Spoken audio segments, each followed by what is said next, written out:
afternoon, good day everyone, and welcome to the OECD Open Day on Competition, to the second panel of the day, which is going to discuss competition issues in digital ecosystems.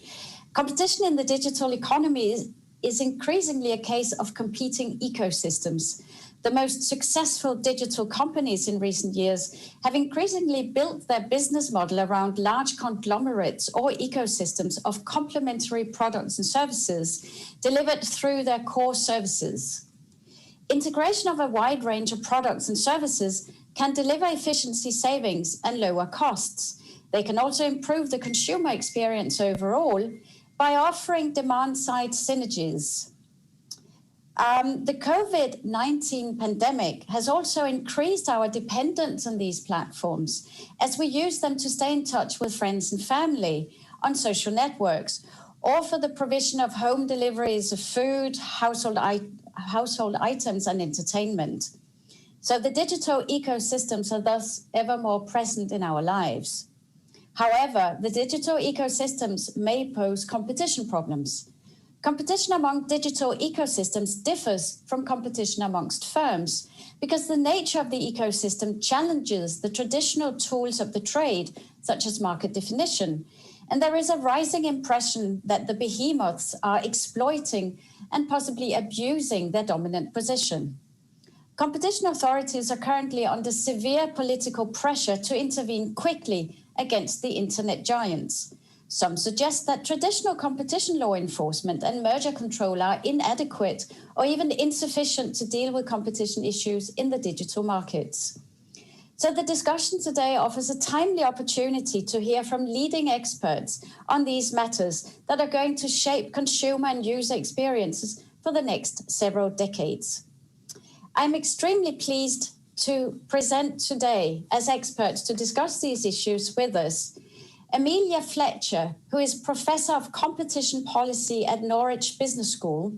She's also a non-executive director of the board of the CMA, but today she's speaking in her academic role, not for the CMA.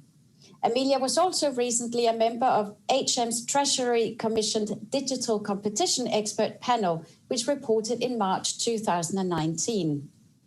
We also have Daniele Condorelli, who's Associate Professor of Economics at the University of Warwick and also an academic affiliate of Compass Lexicon. We also have with us Dan Crane, who's a Frederick Paul Firth Senior Professor of Law at the University of Michigan. Among other activities, he has also taught law at the New York University School of Law and the University of Chicago Law School. We also have Eugene Kanel, Professor of Economics and Finance at the Hebrew University in Jerusalem. Between 2009 and 2015, Professor Kanel served as the head of the National Economic Council and as the economic advisor to the Prime Minister of Israel. We also have Elizabeth Dubois with us. She is an associate professor in the Department of Communication and member of the Center for Law, Technology and Society at the University of Ottawa. She's also a fellow at the Public Policy Forum of Canada. She has recorded a video and she will also join us for the closing remarks. So the discussion today will have broadly four parts. We are going to first look at the definition and the main characteristics of the ecosystems and the role that ecosystems play in digital markets. And for this point, I will start by turning to Amelia.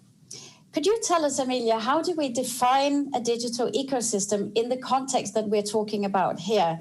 What are the main features, and what are especially the demand and the supply characteristics that serve to enhance a firm's position across these digital markets? Amelia, the floor is yours. Thanks, Ania.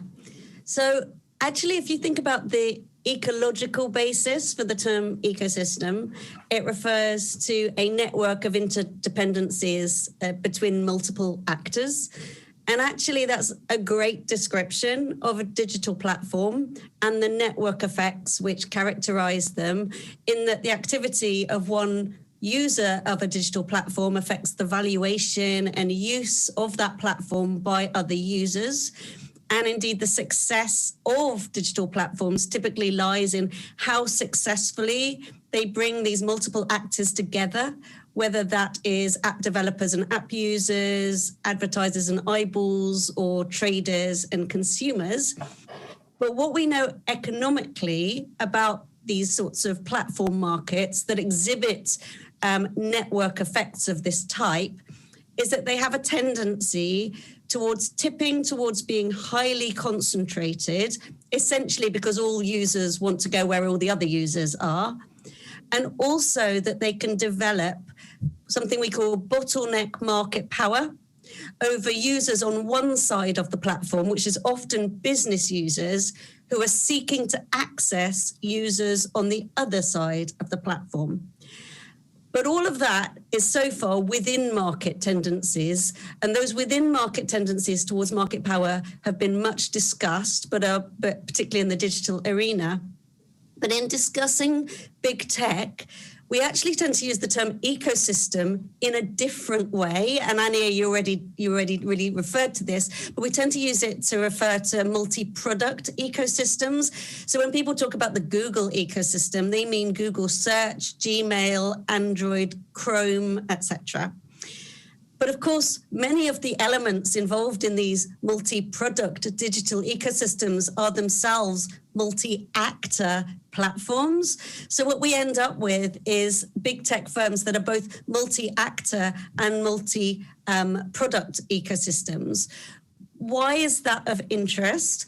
Well, I think it's worth thinking about the factors that underpin the development of these ecosystems, and particularly the cross-market, the multi-product aspect of the ecosystems. And essentially that development is underpinned by strong supply-side and demand-side factors. And those tend to lead not only to the platform markets becoming concentrated within markets, but also to that market position tending to be extended into further product markets as they build and extend into their ecosystems. So some of those supply side factors, there's obviously economies of scale and scope. And we often talk about economies of scale and scope within markets, but there's also big economies of scale and scope that these firms have across markets, including core technical infrastructure and competencies, their brand, their common design, interoperability. So there's potential to provide a well-branded, seamless, interoperable experience for users within a walled garden ecosystem. They can build on their customer relationships. So if you have a customer in one market, you are in a good position to sell additional products to that customer because you already have that relationship. And of course, what that also means is that any one part of an ecosystem can act as a customer gateway into the whole. So clearly, the more entry points you have, the more attractive products you have, the more ways there are to get consumers into the ecosystem, and the better for the whole ecosystem. There's also important data synergies within and across markets. So data is really crucial in digital firms for training their machine algorithms and so enhancing the digital services that we all value and receive. But some of that value can be achieved purely from within market data, but much of it is you get additional value from across market data. So for example, if you're trying to develop better voice recognition or better customer profiling, you want as many different sources of relevant information as possible. So all of those supply side factors tend to push you as firms or facilitate firms extending across markets. There's also demand side effects. So there's ecosystem wide network effects. So if I sign up to Facebook, then we know that it attracts more of my friends to Facebook. That's a within market effect. But of course, it might also attract some of my friends to Facebook Messenger, a different service. And it might also attract traders to Facebook Marketplace, another service. So you get these across market network effects. And there can also be barriers to multi-homing or unbundling across ecosystems. So I may end up staying within one ecosystem, for example, because I don't want to have to learn another password. I don't want to have to learn how another system works. It's all very interoperable within the system. And it also, as a result, make it ever harder for me to switch away from my chosen ecosystem for just one part of the ecosystem. A further point is that the same monetization strategy can encompass several different markets. So if you think about Google, its primary revenue source of advertising can both benefit from and fund a whole series of different activities. And a peculiarity of digital platform ecosystems is that some of their services are monetized, but others are free. And we understand exactly why that is because of their multi-sided nature. But the free aspect is interesting, partly because it really helps drive user take-up, but it has another effect. To the extent that the true competitive price is below zero, but constrained at zero, actually ecosystems can end up passing back part of their profit to consumers, not through lower prices, but actually through providing ever more services to those consumers. So spreading its wings into ever more areas. On top of all of this, I should just mention the flywheel concept, which was developed by Jim Collins in 2001. So in engineering, a flywheel is a device specifically designed to store rotational energy. So once it's going, once it's rotating, it has a real momentum. And Jim Collins's idea was that businesses can be similarly self-sustaining systems. So what that means is all the factors I've talked about already, they can all be made to work together to create something that is greater than the sum of the parts and can provide real ongoing momentum for these ecosystems. So what does all of this mean? And I am finishing, I promise. Clearly, a lot of this is in one sense, really efficient and focused on delivering great services to users across a whole range of different arenas.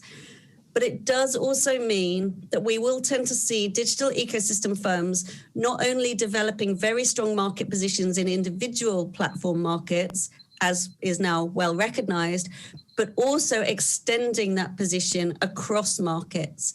And I should just emphasize all of what I've said so far is based on pure basic, well, not very basic, but pure economics. So it's even before these firms start engaging in any strategic anti-competitive conduct. And we know that they also do that, and we'll come on to that later.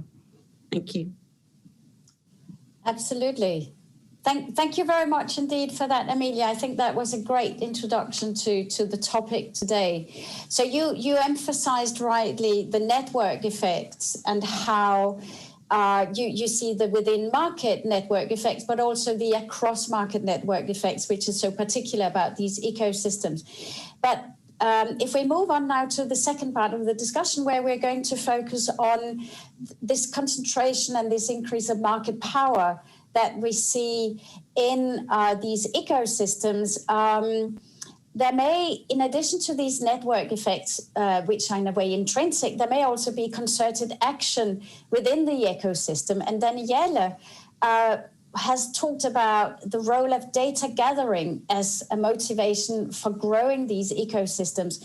So Daniele, what do you think are some of the reasons why a company such as Google, which was mentioned by Amelia, would like to create an ecosystem in the first place? Go ahead, Daniele. Okay, hi, Ania, thank you. And so I think let me start with a little background of try to put this in the context of the literature as I see it. So I think traditional ideas about how platform evolved and expanded were based on this Schumpeterian innovation kind of movement. That is, you create a big innovation. This big innovation allows you to displace the previous competitor. But then in time, we have started observing that the digital ecosystem not necessarily were created by through large innovation, but were created through expansion to close markets. And I think this was an idea first popularized in 2011 by Thiemann, Parker, and Van Eysteen. And they were defined this idea of platform environment, that is this expansion of a platform into other platform and so on and so forth.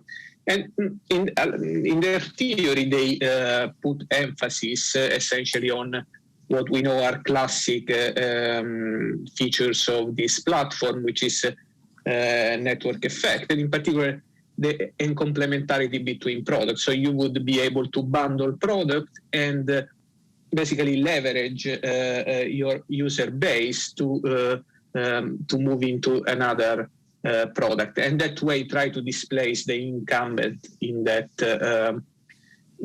market. And I mean, Microsoft was their classic example, I would say. Okay, now in work that I'm doing with Jorge Padilla, so we start from this idea, and we explore a different motivation for expansion into other markets, which, as Amelia was mentioning, is based on economies, let's say, of scope that concern data, especially. And in particular, we argue that especially advertising-based platforms that monetize data in one of their markets but collect data across several markets might have an incentive to expand precisely to gather data that will be used and monetized in their primary advertising market. And so the margin here is not coming from accumulating a large wealth of data. That's also important, but it's really looking at data that are orthogonal with each other and that improve predictions about targeting and targeted advertising, especially. So that can explain, and I'm not making a claim that these are sort of entities that are motivated by this kind of environment, but might explain why Google, for instance, entered and started buying DoubleClick, or, for instance, used entry into Android in order to gather a lot of location data that we know they are not just useful for advertising and also useful for search, or this very much debated acquisition of Fitbit in terms of health data. And similar ideas similar sort of motivation we can possibly find with Facebook expansion in a number of different markets. So this is what I have to say. Thank you very much for this introduction and this notion, this idea that there may be different motivations for this expansion that we can see across different markets. And I think this idea of wanting to acquire data, which is then used for advertisers, I think is quite an interesting point of view. Now, thinking about how these ecosystems are, we've talked a little bit about how they grow, but also how they manage to maintain this influence and this market power. And related to this, there is the fact, and Amelia talked about this, how they exploit consumer biases to keep users locked in a way to the networks. And therefore, we have a short video which is prepared for us by Elizabeth Dubois. And she talks about some of these behavioral biases that are exploited in a way by the platforms. So if we could have Elizabeth's video, please. Hi, my name is Elizabeth Dubois, and I'm an associate professor at the University of Ottawa in the Department of Communication. My research focuses on how digital media are integrated into the information and news sharing practices of individuals, how political actors use digital tools, and how these tools are or are not regulated.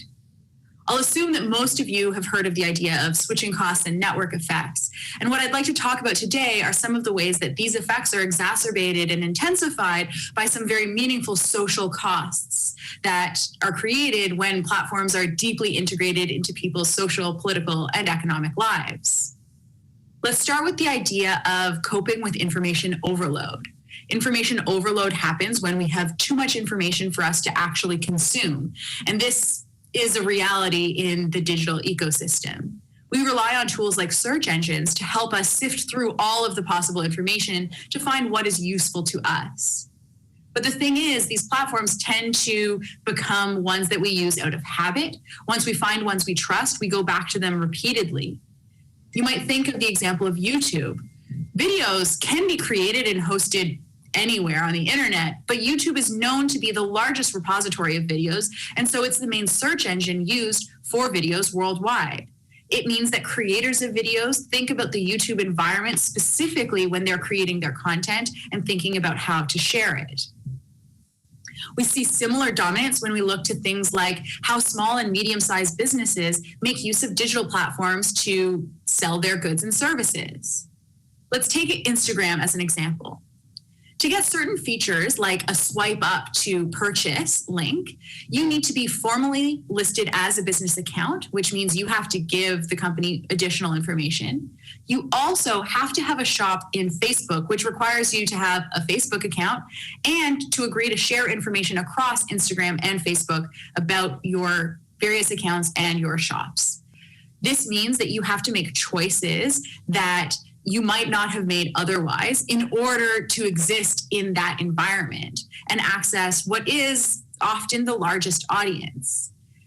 They have resources and design things in ways to motivate you to create certain kinds of content, to share it at certain times of day, and to essentially guide the strategic choices you make as a business owner. Lastly, I want to talk about the idea of personalization algorithms and the different algorithms that are used by social media and search to prioritize content on your feed. These algorithms target, capitalize on, and exacerbate behavioral biases. So let's take a few examples. We know of the idea of confirmation bias, where we tend to pay more attention to information that confirms our existing beliefs. We also know that people are much more likely to click on big, bright buttons than they are to read long, boring, gray text. We know that people tend to pick the items that show up first in a list rather than scrolling all the way through or clicking onto subsequent pages. And we know that clickbait works. We know that things that have been designed specifically to get clicks do tend to show up more often in search results and in timelines on different social media feeds. What this means is we create situations that can sometimes be described as filter bubbles. Now, the filter bubble effect happens when you are algorithmically fed information that is similar to all of the other information you have already encountered. You end up in a bubble and you see only the cat videos if it's the cat videos you've liked before, or only the left-leaning politics if it's only the left-leaning politics you've liked before. Now, it's important to know that there's limited agreement in the academic literature right now about the extent to which filter bubbles impact things like political polarization, which is the main fear associated with it. But it is clear that personalization does happen, which can have impacts beyond polarization because it can make people want to stay on the platform. The more you see things that are comfortable for you, the more you want those things. In contrast, there's this idea of an echo chamber, and it takes the same sort of metaphor where the more information you send out, the more you get that information back to you. So you're still talking about an environment where you end up seeing a lot of the same things because of the way these platforms are designed. But the echo chamber effect takes into consideration the choices individuals make in their digital ecosystem. And the idea here is if you're given a bunch of different choices of where to get information and who is producing that information, do you end up choosing things that are similar to what you already like, building off that confirmation bias idea, or might you select a wider variety of things? In my research, we looked at this in the context of political information. And what we found is that people who have access to multiple different social media are significantly more likely to avoid echo chambers than people who don't. So when you have a situation where you've got a variety of different algorithms each feeding you information, you're more equipped to identify new kinds of information. You're more likely to see information that you disagree with. You're more likely to check on facts that have been presented to you. And so all of these are considered really positive things for democracy specifically, but more broadly for one's ability to connect with social, political, and economic systems. The thing is, the fewer options you have, the less equipped you are to deal with the potential of getting stuck in an echo chamber. And so the fewer options there are out in the system, the worse off individuals in society are in terms of their ability to gather the information they need to connect with their social, political, and economic systems. Thanks so much for your time and have a great day.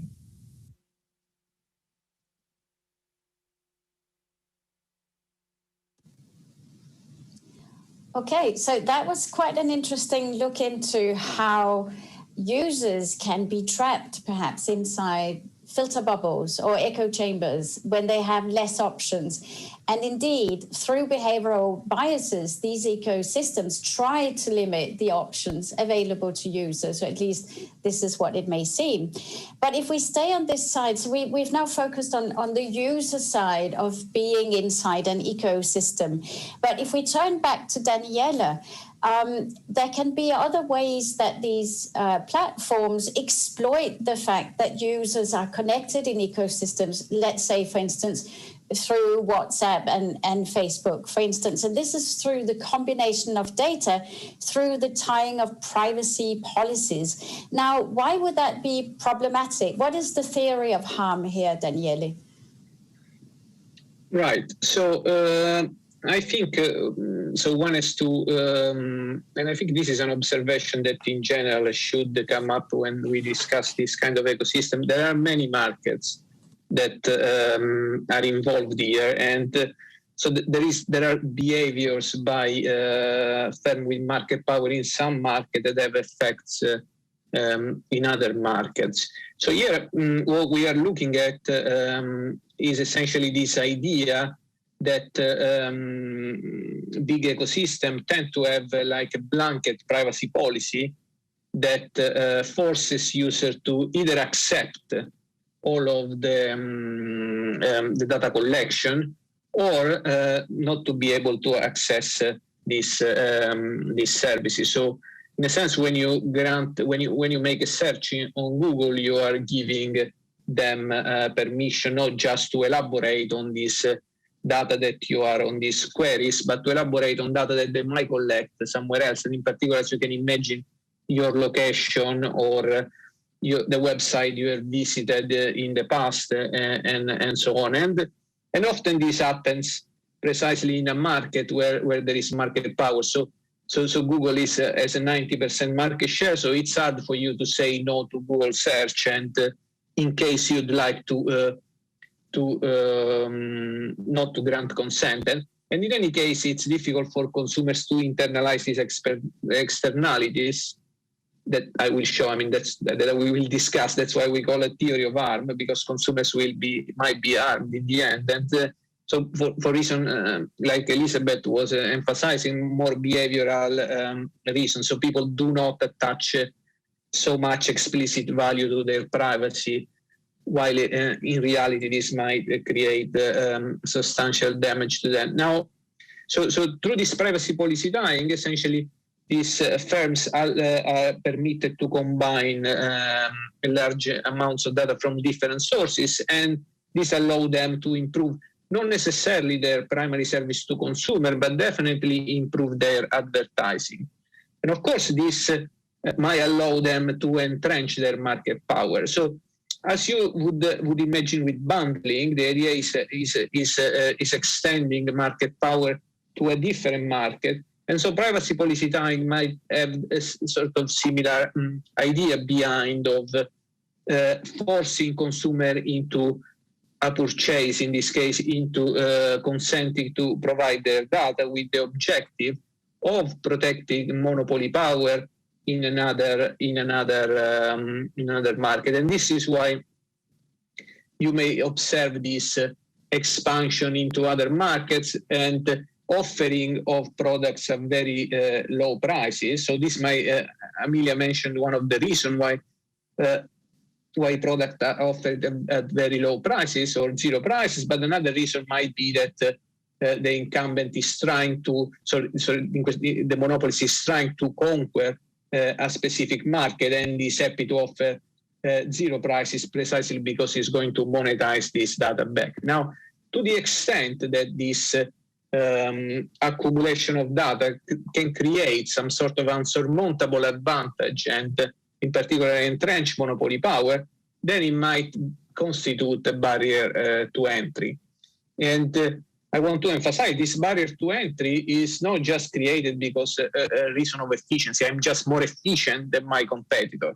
It is crucial that this is created through the bundling of data that comes to begin with from market power in a certain market that allows the company to force onto consumers this privacy policy tagging. And I think this is also why the Digital Market Act, I think maybe the first article that in the act is precisely to try and stop this combination of data. So perhaps this is one reason. And so I think that was it. I mean, I won't explain why consumers are harmed by monopolies. We all know that.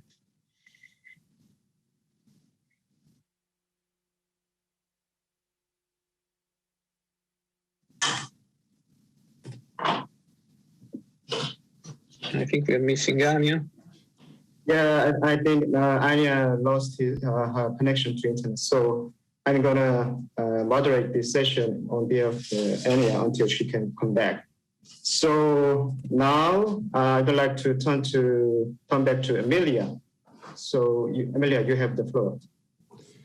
Thanks. I was just going to build on what Daniele was talking about, actually. So he's already talked about the concept of platform envelopment and given the specific example of privacy policy tying. But I think the general insight about platform envelopment is a really strong one and worth really understanding. And basically the idea is that all of the various factors that I mentioned earlier all mean that it's typically easier for an existing successful platform to enter and expand into new markets and extend its ecosystem than it is for a single line firm to enter these markets de novo, even if that de novo single line firm has the most amazing product. This ability to enter new markets can potentially be pro-competitive in terms of enabling innovation by the big ecosystem firms and facilitating competition between them. But it can also result in those firms winning new markets, not because they have the better or the more innovative product, but purely because they have the strongest position in a nearby market and they get all the benefits that I described earlier. And the trouble is that that's not necessarily the best way to incentivize the best future innovation and service improvement. And in that context, there is a related concept of moats, which I know Ania wanted me to talk about. And the basic idea in terms of moats is that if your core market can be most easily attacked from nearby markets, then what you might want to do is destroy or monopolize or otherwise tame the conduct in those nearby markets, effectively to reduce the risk of attack from those nearby markets into your core market, which is what you really, really care about.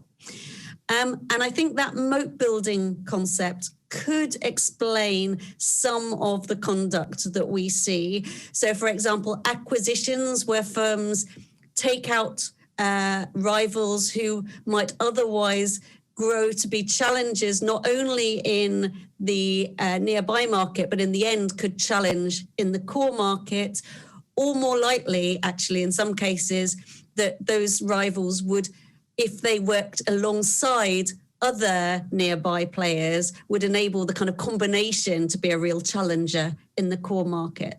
So I think some of the acquisitions that we've seen can be explained. I think it can also explain this moat idea, exclusionary abuses. So if you think about the EU Google shopping self-preferencing case, for example, I think that case is arguably not just about Google trying to foreclose rival comparison sites from their own comparison site markets. It's actually also about preventing those alternative comparison sites increasing their role as the first point of call for consumers when searching the internet. So increasing their role as gateways to the internet and thereby reducing Google's core position as being that first point of call on the internet for internet users, which it's of great value to Google to be that first point that you go to. What does all of this mean?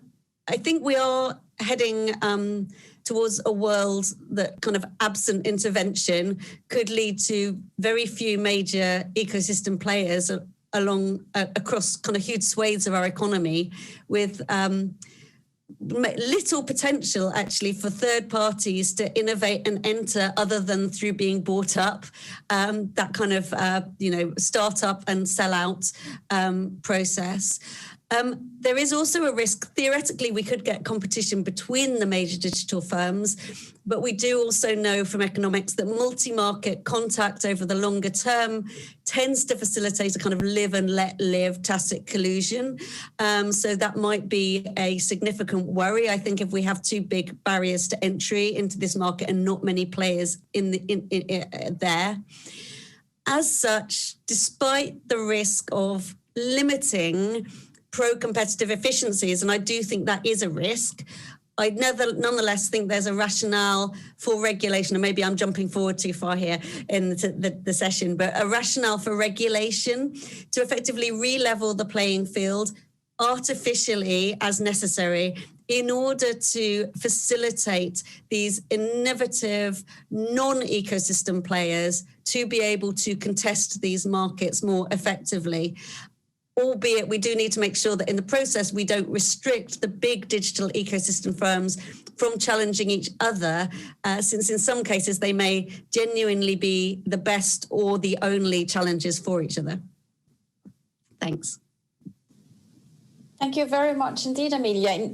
Yes, you do anticipate some of the things we're going to talk about, but I think it's actually a very, very nice bridge to Professor Eugene Kanel, who talked about a slightly different aspect that we haven't really touched upon, but how these ecosystems, in fact, the presence or existence of these ecosystems affect other parts of the economy, such as smaller firms. For instance, they may actually end up stifling innovation. So, Eugene, if I hand over to you, perhaps you could talk about these platforms' monopsony power when they sustain their position, and what are the consequences as you see it for innovation and competition. And then once we've heard about this quite interesting aspect, we will then move on to talk about the remedies that Amelia mentioned, and we will then hand over to Dan. Eugene, go ahead.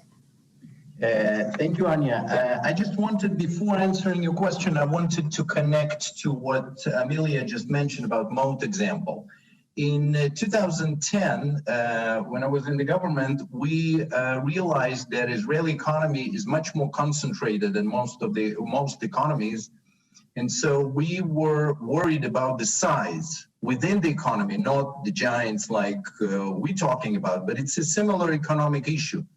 And so there was a commission that was formed, and subsequently a law was passed. It's called anti-concentration law. And what we've done there is actually reduce the ability of these very large firms relative to Israeli economy, which is not huge, to actually penetrate other markets. So we did create these moats. It's basically unique legislation. We haven't found this similar legislation anywhere in the world. It was not about digital economy, it was about the old economy, but it did, for example, restrict the ability of joint ownership of two businesses in finance and real economy. It restricted the awarding of government contracts and licenses to such companies, and it also prevented certain acquisitions. Okay, so there is some example. It's been working since 2013. So there is something to think about. The points that I wanted to make actually fall under the trade-off of dynamic and static efficiency. And sometimes one is negative and another one is positive, but it's always a trade-off. So the point that I want to make in answering your question is about, let's say, two examples in Israel. In Israel, you can see that it has, I think, one of the highest concentrations of multinationals, large technology companies. as well as a very large startup ecosystem. And so you can see, and we've been analyzing, Startup Nation Central, the organization that I lead, has been analyzing this, and usually you see both static and dynamic efficiency issues. For example, in the labor market, Hal Varian says that it's the engineers that matter, not the data. But the more data you have, assuming that engineers and data are complementary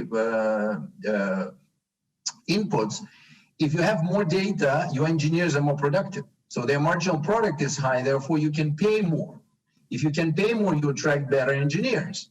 And then you collect even more data, and then you can pay even more. And so you see definitely a difference in salaries between the multinationals, very large multinationals, and the other companies that are more modest size. So that is problematic because it leads to another venue of monopolization. At the same time, if you look at the impact of on the ecosystem of these large companies, it actually has a very, very positive effect. Through the alumni that leave these companies, start new companies, and are much more successful than usually because they had a very good education. Similarly, executives from these companies that leave run growth companies. So this is a complex story. Similarly, an acquisition is another venue. We're talking about acquisition is a bad thing, and that's true because that can stifle competition. We are worried about that, and rightly so. But at the same time, these acquisitions actually drive the entire VC investment market.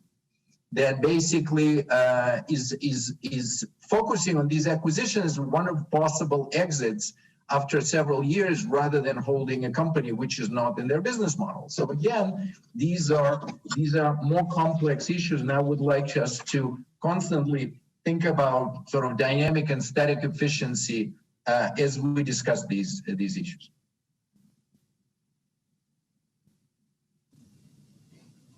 Those were quite interesting points to raise, and it's true that we don't usually, or at least so far, we hadn't really talked about these sides to the platforms and whether there are some positive spillover effects. And I think if we talk about these spillover effects and the need not to stifle innovation, I think that it's fair to say that those were some of the reasons why regulators initially were holding back from intervening in these markets, because there was a concern that these markets were very active, they were very energetic, they were seen as being very innovative and ultimately benefiting consumers.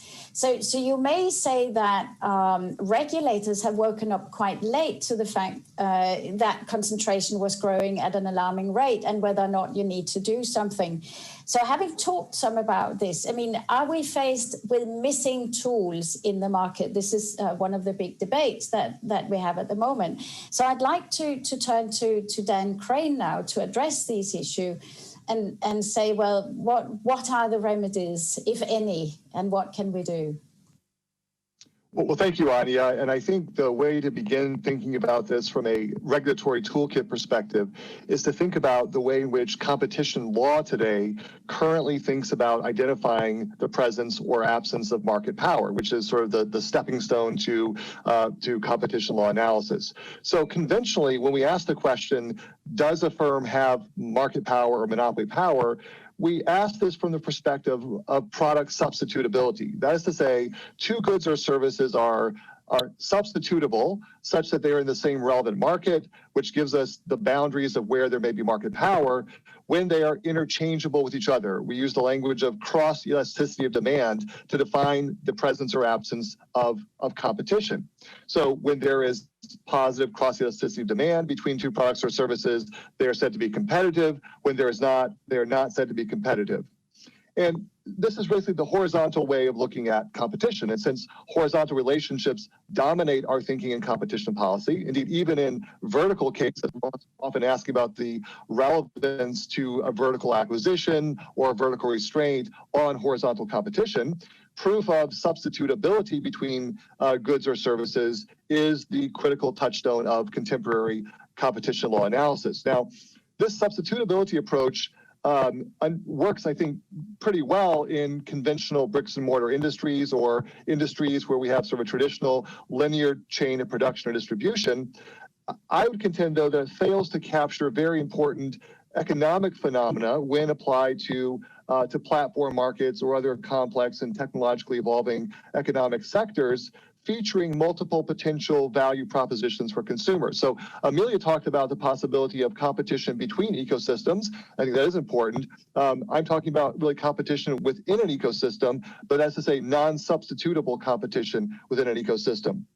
So within an ecosystem, firms may often compete aggressively against each other without offering substitutable products or services for sale to consumers. So firms are often competing not so much to sell the same product as another firm, but to define what in the ecosystem is a value proposition and what is commoditized.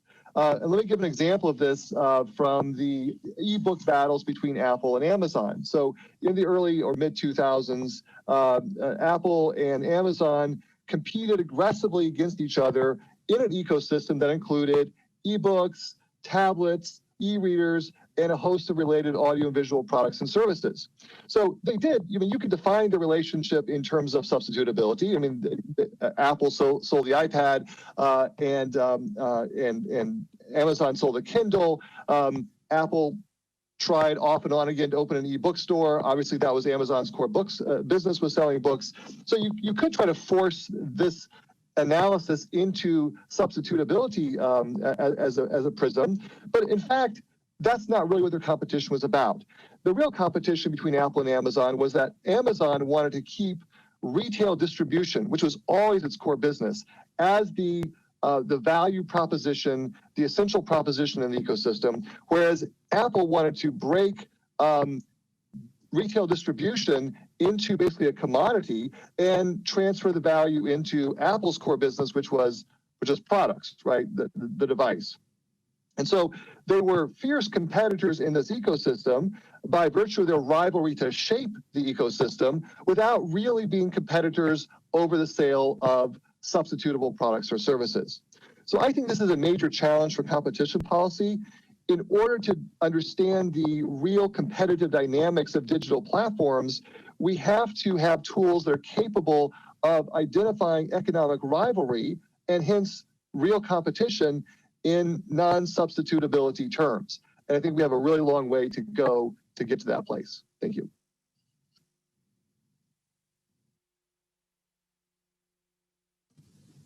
That was really interesting, actually, to think about this rivalry being about types of systems rather than your typical rivalry about products or services. So we're now focused on really perhaps on digital deliveries of services. So perhaps, Amelia, you could just touch upon some of these solutions that we're seeing emerge, for instance, the Digital Market Act in the EU and the ideas of the CMA to create a digital market unit to look at these issues in this way that Daniel is proposing. Amelia.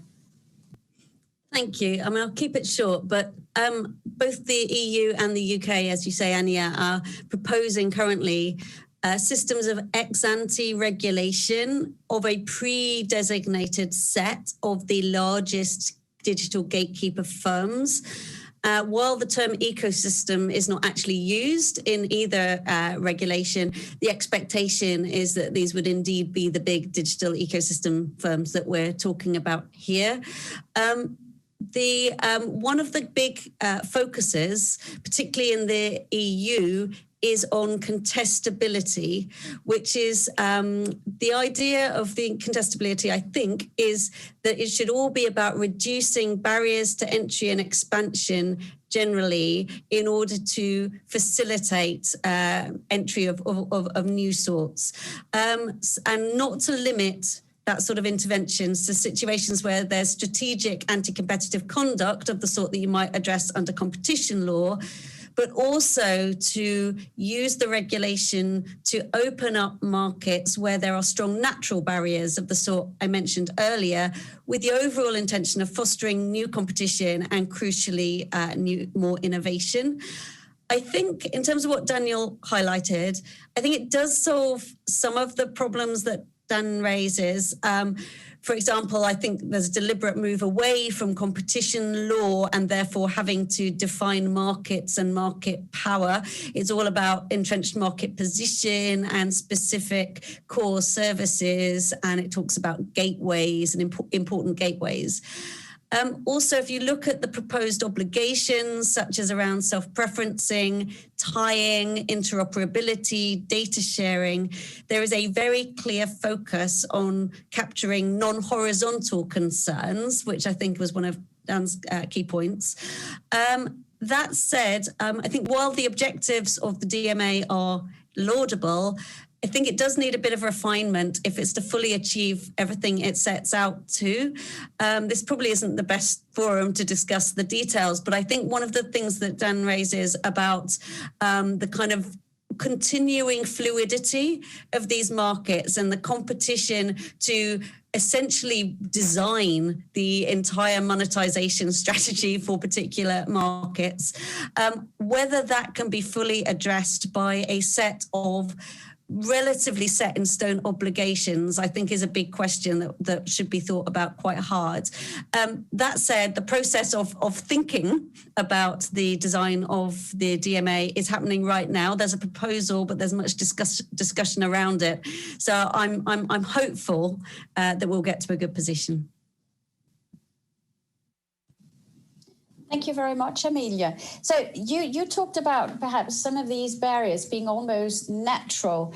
And before going back to Daniele, I wanted to ask Eugene, because when we talked, Eugene, you were talking about these platforms in a way as acting as natural monopolies in the same way as we previously addressed perhaps railways or other forms of utilities. I mean, do you think it's possible to compare the platforms to natural monopolies like utilities? I think the answer is yes. I just want for a second to touch on what Danielle said about Apple and Amazon competition. Very fascinating example. But the reason that we are raising this example, because they basically trying to standardize the industry where the profits will accrue. And the only way for them to do that is if they are so big that they basically dictate, whoever wins dictates where the industry will go. And so we again come to the question of size. So if we look at, and the second point that I want to say is that I absolutely agree with Danielle and Amelia that we don't yet have tools that would completely capture the complexity of these issues. But I think that going back and analyzing the dynamic versus static efficiency with the tools that we do know, some of them for 100 years, there could be a lot of insights. So for example, these platforms have the features of natural monopoly in two dimensions. One dimension is that collecting data, just like transmitting electricity, has clear economies of scale. You don't want to have 20 different institutions collecting the same data from us, exactly the same data and about the same things that we do. That would be burdensome and inefficient. So there is, in terms of static efficiency, there is better to collect data through one of few people. But however, that of course generates a lot of potential for growth, and that growth generates a lot of potential for abuse. So, but we know how to regulate natural monopolies for over 100 years. Now, this is a bit problematic to regulate a monopoly that doesn't charge for anything that it offers, but that's actually not the case. It doesn't charge us, but it does charge the advertisers. It does charge these companies either in terms of money or in forcing them to provide more data. So these things can be regulated, and those will restrict the size. Very similarly, the marketplace platforms have the feature of natural monopoly because people want to trade in a market where other people trade. So breaking artificially into sorry about honking. Artificially breaking this into many markets is very, very inefficient. But then we need to worry about vertical foreclosure that somebody mentioned, I don't remember. We can regulate vertical foreclosure. Companies being acquired to prevent them from competing, companies being driven out of the market, superficially complaining about the companies and closing their accounts. So I think, again, these the issues that we know and the trade-off between static and dynamic efficiency can go quite a long way analyzing many of these issues. Thank you very much for these insights. I actually think it's this seems to be a quite a natural way to move on to the last issue, which I was hoping we could discuss today, which is whether we're faced with a new moment of the need for a paradigm shift in competition law and competition policy, because we are looking perhaps at a situation where we've seen these platforms grow into very large ecosystems. They control a lot of aspects in the way of user lives. And so the question is whether it's a sort of new Standard Oil moment in competition law.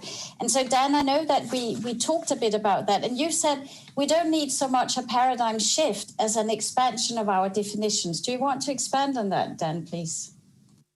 Right. So I think, Amelia, Ania, the first thing we want to do is at least come up with a toolkit, a set of questions that can be operationalized, at least within competition policy, to start trying to understand the dynamics of competition in digital ecosystems. So I can offer sort of a checklist, sort of as a beginner, sort of list of things that I think are probative of whether or not we see competition between firms or not. I think, as Eugene and Amelia have said, sort of are firms competing to define the architecture of monetization within the ecosystem?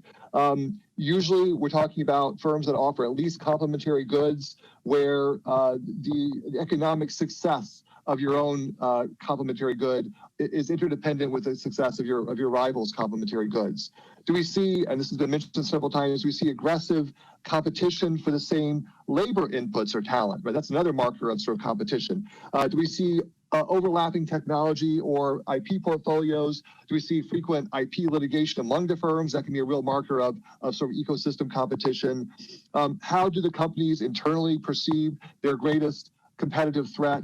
And do we see sort of rivalrous lobbying of political bodies to secure legal regulatory advantages in a given ecosystem? And that's just a beginning, but I think it's the kind of thinking we need to have to start identifying questions that can be implemented as regulation or as law that really help us get purchase on what does competition look like within or across ecosystems.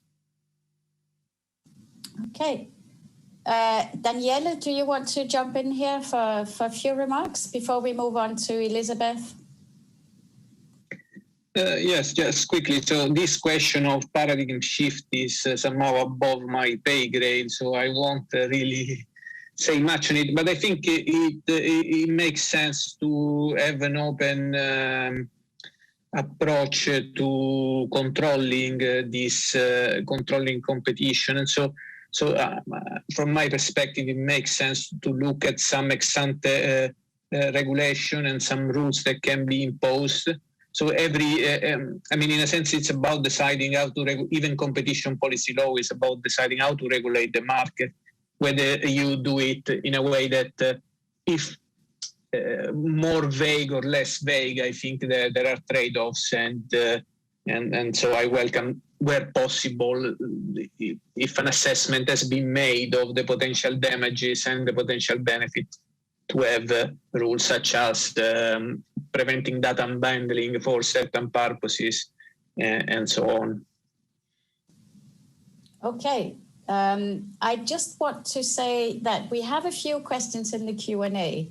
So what I propose is that we give the floor to Elizabeth to give the outsider's view, in a way, on this debate, from the point of view of social sciences, because as we've seen, and I think Amelia mentioned this at the very beginning, the exploitation of consumer biases and behavioral biases is clearly a central feature of the platforms.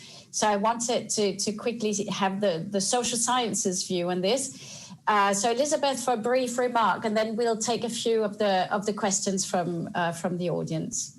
The floor is yours, Elizabeth. Thank you. Well, I won't speak for all social scientists, but from my perspective, the thing that I think jumps out most as perhaps missing from this conversation so far is a focus on the fact that these tools have been developed by the dominant class for the dominant class. And so the people who are most at risk when we talk about things like monopolies are people who are typically marginalized in society. And so one of the things that we tend to do is imagine that the behavioral biases we're looking at affect everybody equally. And the reality is what's happening is these ecosystems are being designed to serve people who typically already have power, and then those who are excluded in the design end up kind of being at mercy of whatever is happening for that dominant class. And I think this becomes particularly relevant in contexts where we're talking about, is the utility approach a useful one? Should we be thinking down that line? We might look to an example of remote communities in northern Canada where broadband is so limited and internet access is so difficult to maintain that people have the opportunity to load one website at a time. They upload a website that day. Maybe it's Facebook because they get a little news, they get a little social time, they get a little marketplace. And so that version of the internet is very different from what I think most people in Silicon Valley are designing for, yet it exists certainly. And so when we're thinking about the policy interventions, we need to be thinking about that broader array of experiences people have when interacting with these ecosystems, because it isn't a monolithic sort of experience. Thank you very much indeed, Elizabeth. I actually think that's a really fair point to bring up, not least in this post-pandemic situation where we have seen that lots of people, lots of communities are being particularly hard hit, and they're remote, they're isolated. And in a way, we have to think about how to reshape society, I think, not just in the years to come, but perhaps in the decade to come. So I think that's really important to take these considerations as part of the policy mix. Now, turning to some of the questions that we've received from the audience. So I have a question from Brazil, from Valeria Bastos. Good morning, everyone. To Professor Fletcher. Are these now considered anti-competitive practices for digital gatekeepers, the stand-up competition in this industry, and also the basis for developing big data as a crucial asset for AI innovation? Will fighting these practices with competition policy block innovation? So I think that's a concern we've seen across some of the questions, and I think this is what we talked about. So this tension perhaps between ensuring competition and stifling innovation. So Amelia first, and then perhaps we will use this as a springboard for everyone to have some closing remarks. So I do recognise that absolutely as a concern. I do think that the focus and the objective of the regulation that is planned is actually to support innovation, but to support innovation to not harm necessarily or too much the innovation by the biggest ecosystems, but to support the innovation by everybody else, which at the moment is at risk, significant risk, I think, of being squeezed, except for the very smallest startups who do, as Eugene highlighted. There is a very tried and tested and very effective way of getting venture capital to create a new startup with a great new idea and then selling out to the big platforms.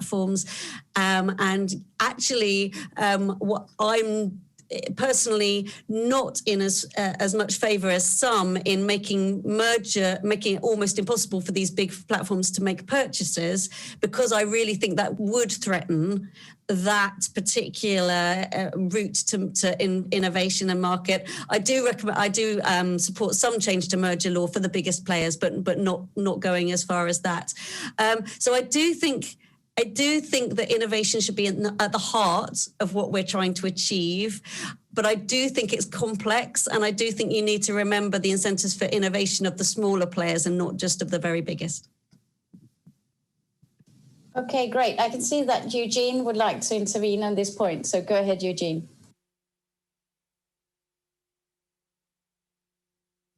Thank you. I absolutely agree with Amelia. I just want to point out one thing, is that the size actually matters. And what you need to do is to protect the growth of companies that are coming, that are enjoying rapid growth and starting to compete. So they start to be noticed by the giants. These are the ones that need the protection. And so the ones that need to be regulated are companies only above certain size. Today, we don't tend to do that, to look at their absolute size. We only look at their market share. But the market share for canning a particular type of anchovies is irrelevant for anything in the economy.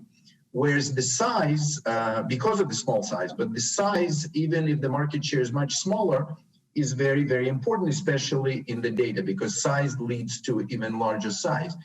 And so if you regulate these really large companies, and I don't know where the cutoff, to put the cutoff, but if you regulate these large companies, you have to then start thinking about standardization of data transmission, of the privacy issues, because you can't just tell them, look, share your data with everybody else. This will raise huge number of problems. And so these are the problems that need to be solved.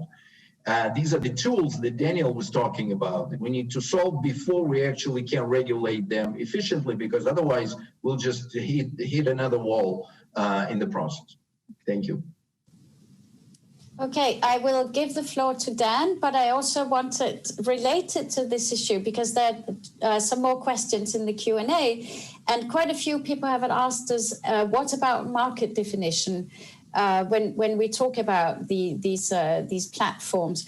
So Dan, I don't know if you want to comment on market definition, but I know you wanted to respond to Amelia, and then perhaps someone could reply to the issue of market definition.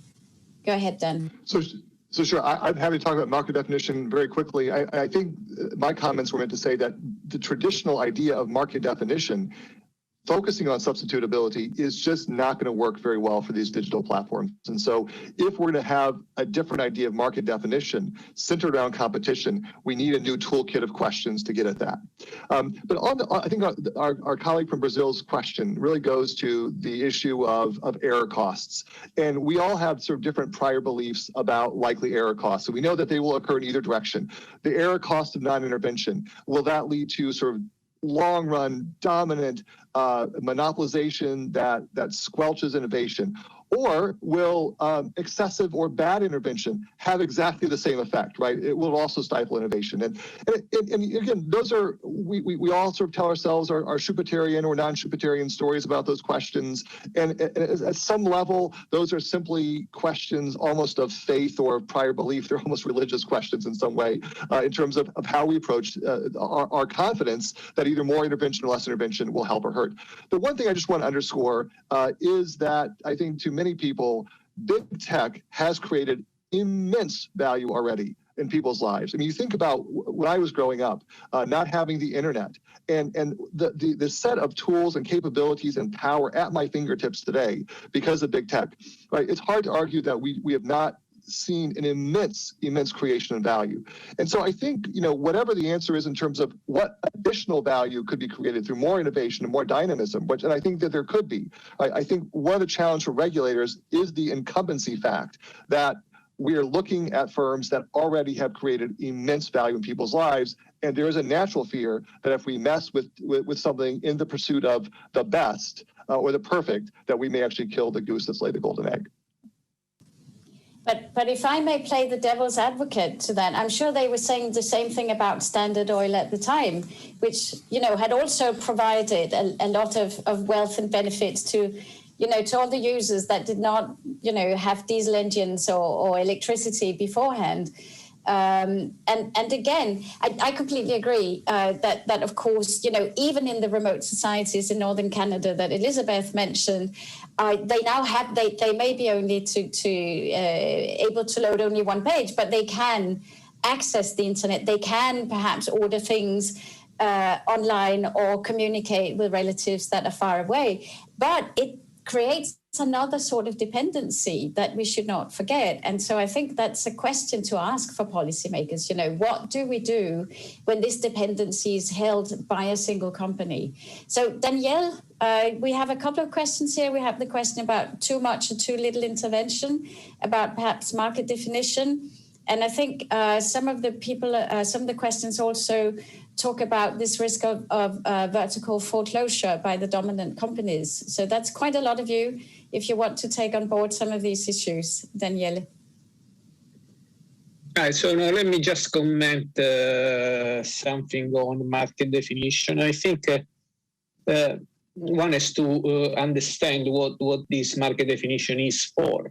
I mean, so because if it's part of some procedural intervention by authorities on how to bring forward these lawsuits is one thing, and the other is an economic perspective. So what we really care about is whether these firms are able to extract consumer surplus or raise prices in a way that is unconstrained by competitors. So I think, so I favor in that sense a more economic approach to the issue of market power and potential for abuse. So be concerned about firms that have the potential to raise price regardless of what, where they operate, what market they operate. Okay, thank you, Danielle. Amelia, thank please. You. I know that you wanted to comment on the video, which we haven't had a chance to do, so please go on. Well, I thought it was a really excellent and interesting video, and I'm really pleased to see a greater understanding and thinking about behavioral biases and heuristics coming into competition policy. And it's really interesting that the Google Android case finally, for the first time, used the language of behavioral economics within the case, where some of it had been used before and kind of in secret, implicitly, but they finally accepted the language. Was acceptable, terminology and was well evidenced. That said, and I fully endorse the greater use and understanding of behavioural techniques within competition policy. But just building on what Elizabeth was talking about, it struck me that it's really also important, and I know this isn't quite the forum, to update consumer law for the digital era. But I mention it here because I do think that getting consumer law right is really important for competition as well. So part of what allows the large digital ecosystems to thrive is the exploitation, as we've discussed, of consumer behavioral biases through the clever design of choice architecture that leads consumers one way or another and signing up to privacy consents without looking properly, etc. And I think that stronger consumer intervention could be incredibly valuable in helping to address this. And indeed, there may even be the benefits of stronger consumer intervention on the very largest digital firms, which is something we've not really done before. We've not had differentiated consumer policy. Thank you. Thank you very much, Amelia. Yes, I think it's interesting to raise, and of course this is not the right forum, but this issue of consumer law that also has to follow the evolution. Now we have only a very few minutes left of this panel. So what I propose is to go back to Elizabeth for a short answer to Amelia, and then you can all make some final closing remarks. So after Elizabeth, we will go with Danielle, with Eugene, and then Dan has the final word. Okay, go ahead, Elizabeth. Absolutely. Thank you for that comment. And I agree. I think that this also fits into a larger question of how we conceptualize the ecosystem. In my work, we think about one large information ecosystem that's then made up of all of these smaller ecosystems, which is, I gather, more the way you all are talking about what ecosystems are within like individual companies. And so I think thinking through how competition policy fits in, how consumer law fits in, and how some of the other kinds of choices we make about what information is and isn't allowed to flow, really, you need all of those things to tell the story.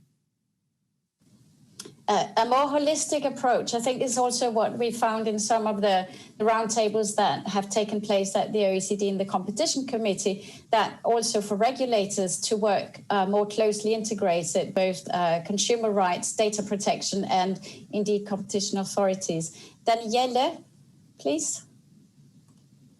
Well, I have no special final remarks, so let me just thank you for organizing this panel. It's been great to listen to different people's ideas.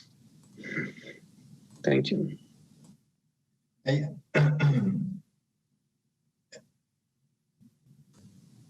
Oops, I think we lost Ania again. No. Ania? Eugene, go ahead. I'll just follow. Ah, here you are. So very quickly, I think two things.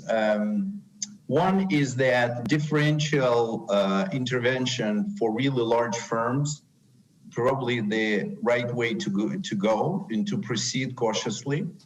And the trade-off, I don't agree with Daniel that sort of these costs of error is a matter of ideology or religion. I think it's a prudent approach to proceed carefully. And we have, with our very, very aggressive anti-concentration law, we realized we tried to solve the whole thing in one swoop, and in some places it backfired. So it would have been better to go one step at a time, like Amelia suggested, maybe starting from some form of consumer law. But again, if you start from only the large ones, and then you also do it gradually but persistently, you minimize the errors of both times. Thank you. And thank you, Ania, for organizing it. Very, very informative. Thank you.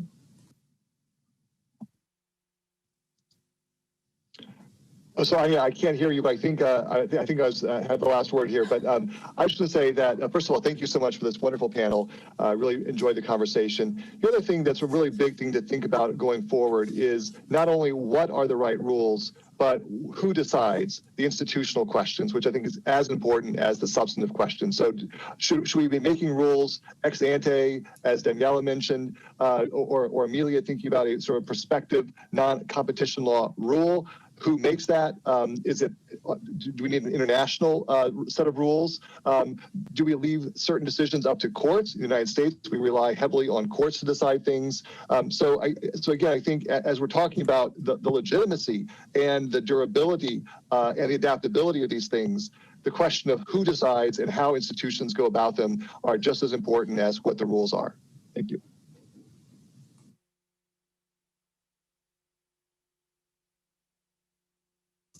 For these final words. So thank you very much, Dan. I think I was muted. So for these final words.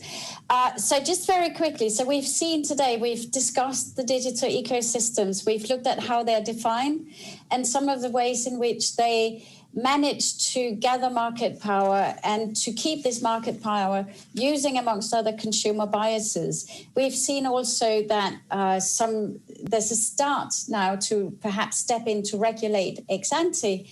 But the question which we debated here and which as yet does not have an answer is who is the right place to make these decisions, regulators or courts? And indeed, what sort of regulation? Should we focus only on the large companies as proposed by Professor Eugene Kanel?